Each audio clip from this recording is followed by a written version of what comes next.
ప్రభువు నాకు మంచి వాగ్దానాలు ఇచ్చాడు అన్నవారలారా, నేను ప్రస్తుతం సమస్యల్లో ఉన్నాను, చిక్కుల్లో ఉన్నాను, అప్పుల్లో ఉన్నాను, ఇబ్బందుల్లో ఉన్నాను, మోసపోయాను, నష్టపోయాను.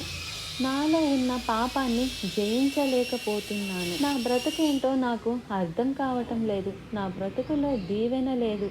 నేను ముందుకు సాగలేకపోతున్నాను అనుకున్న వారలారా, మీరు దేవుని ప్రణాళికలో ఉన్నారు. మీరు ఒక మార్గము గుండా, ఒక ప్రాసెస్ గుండా, ఒక విధంగా దేవుడు మిమ్మల్ని సిద్ధం చేస్తూ ఉన్నాడు తన ప్రణాళిక కొరకు. దావీదును చూచి నేర్చుకోండి.